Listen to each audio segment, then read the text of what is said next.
In this video, I'm going to show you how to fit a wooden Venetian blind or an Innovations faux wooden blind.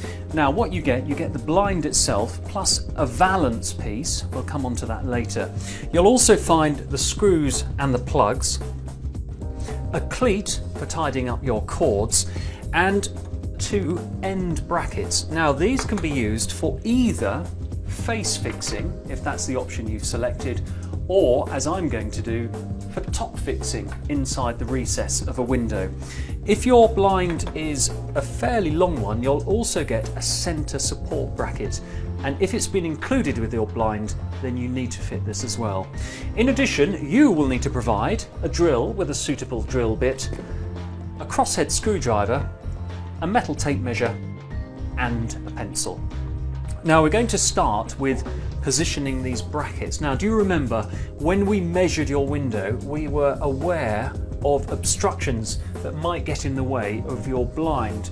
We've got the same situation here. We effectively want to make sure that the back of the blind doesn't hit the handle on its way down. So we need to measure how far out these protrude, and for safety's sake I'm going to allow 4 centimeters in my case. So what we need to do is make sure that the back of the bracket is more than 4 centimeters away from the window frame. So if I start off by making a little mark where 4 centimeters comes to,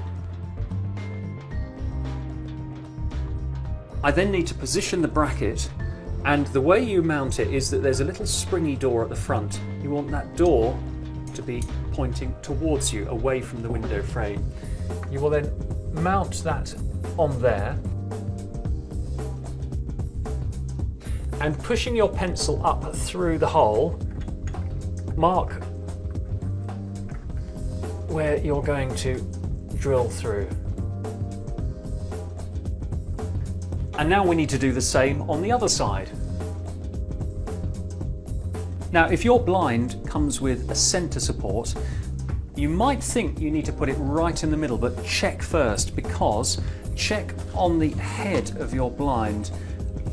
In the middle there might be part of the mechanism, so the best advice for positioning that is to measure from the end, and I'm going to put mine 75 centimeters in to avoid getting in the way, but check with your blind for your own measurements.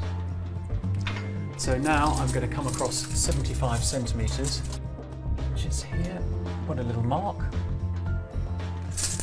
And remember too that I need to bring the back of the bracket out the same distance as the ends, which in my case was 4 centimeters, so that it avoids the obstructions. And once again, mark the position where you need to drill through using your pencil. We're now ready to get the drill out.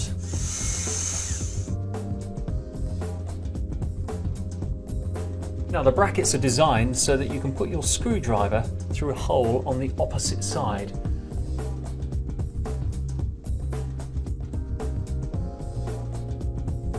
So now your brackets are up, you're ready to put the blind in place. You need to put on these Valance clips first that came with the packet.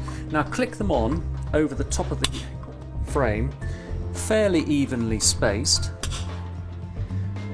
before you pop the blind up into the brackets. So take off the elastic bands, and we're ready to lift the blind into position. Now you might find it easier to have someone to help you with this, but let's give this a go. Push it in and then close the little doors until they click each end. Before we fit the valance, let's unravel the cords from their packaging. Earlier on I put the plastic clips onto the head rail of the blind. Now you need to put these little butterfly clips on the back of the valance.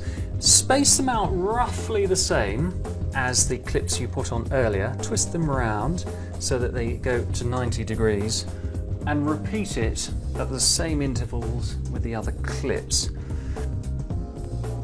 If we now offer the valance up, if you need to move the clips at the top, they will slide along slightly. and then you simply click it into position, like that. The final stage is to attach the cleat to the wall using a couple of screws. And that's your wooden Venetian blind ready to use.